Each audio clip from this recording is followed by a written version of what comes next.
When done properly, the internet, screens, and particularly social media can provide 5 essential elements of adolescent well-being: a sense of control over one's environment, individuation, self-expression, a connection to others, and acceptance. And then there is the abyss. Welcome to App-Propriate, a podcast designed to give you a little taste into the positives and negatives of the most popular social media apps, so that you and your most importants can make more informed, healthy, and safer choices when it comes to interacting through your screens. I'm your host, Joe Langford. Note that I said safer, not safe. Interacting through screens with other humans contains a degree of natural risk, just like real life. And I believe that education leads to empowerment, and I hope this information helps add a degree of safety, social responsibility, and good digital citizenship to your social networking and the conversations you have about it with your family. Today's episode is about Zoom. Zoom falls into the live streaming and connection-motivated app category. Zoom, think Skype for work, has been a favorite of the remote working crowd since launching in 2013. Though, since the coronavirus pandemic and ensuing quarantine, many of you are now getting familiar with the popular video meeting software platform. Designed to connect remote office workers and support those who work from home, the Zoom website and mobile app has also become an important tool for online learning now that millions of school children all over the world are schooling from home. Zoom's setup, interface, and costs are simple, appealing, and user-friendly. Zoom was an obvious choice as schooling from home became necessary, and the now super popular app has been both a lifesaver and a source of stress for families all over the world. Teachers are using it for live lessons with students, trainers are relying on it to prepare those teachers, and districts are turning to it as a way to support parents.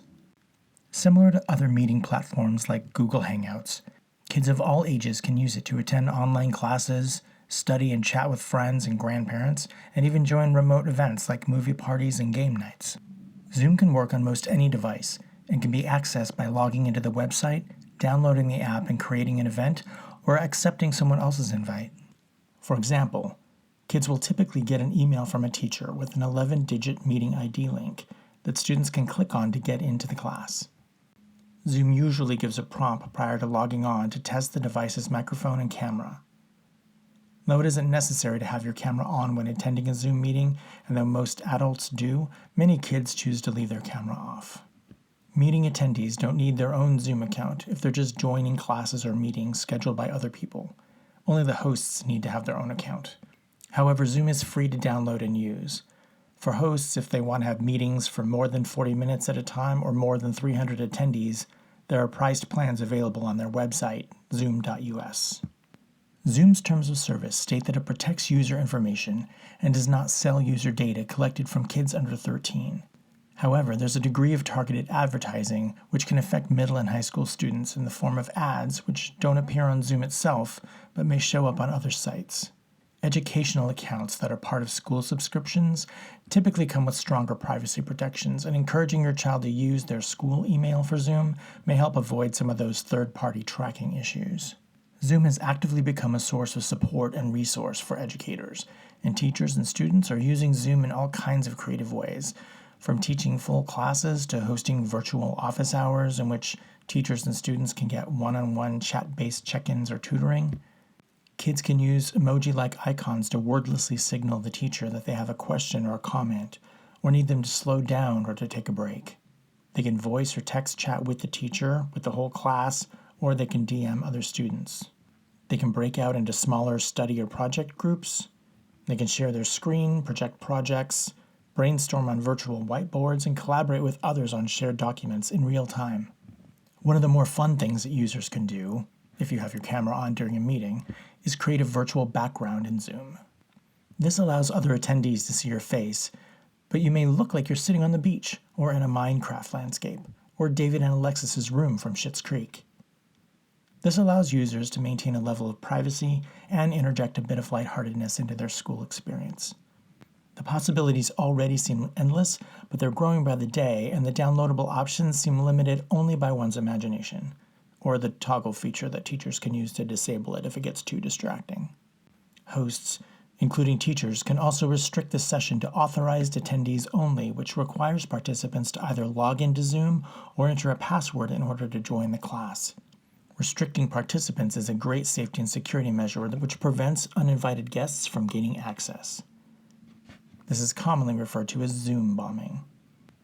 Zoom bombing is the hijacking of these virtual meetings by participants, usually non-invited outsiders, and often with either obnoxious or actively ill intent. From streaking to class pranks such as taking over the class by sharing a screen full of funny GIFs or TikTok videos, to phishing scams of fake links directed at children, to hate speech. Zoom bombing has grown in popularity almost as quickly as Zoom itself has. Zoom bombing can leave younger children exposed to foul language and nudity, as well as active predators, though these things can also be avoided with a little bit of effort and using the options Zoom offers to manage them, including tips for avoiding gatecrashers and privacy policies for schools, both of which are available on their website. Of course, human error is both more common and a bit harder to manage, and from sending comments meant for one person to the whole class to forgetting that the webcam is on, kids have been known to embarrass themselves and cause problems for teachers on accident as well. Zoom was designed for grown-ups in professional settings, and kids may need some guidance around behavior in a teleconference-like setting. Our kids' generation has been largely defined and shaped by visuals, and using video capability for extended periods of time without acting silly for a short-form video or using a funny face filter will likely not come naturally to them. I'm a fan of Zoom, and I'm very thankful for their presence through this current crisis, and I encourage parents to discuss how and why to maximize Zoom's potential for learning and minimize its disruptive capabilities. And I hope everyone listening at home is healthy and well. And if you've ever wondered why do boys do the things they do, I have a podcast to recommend for you.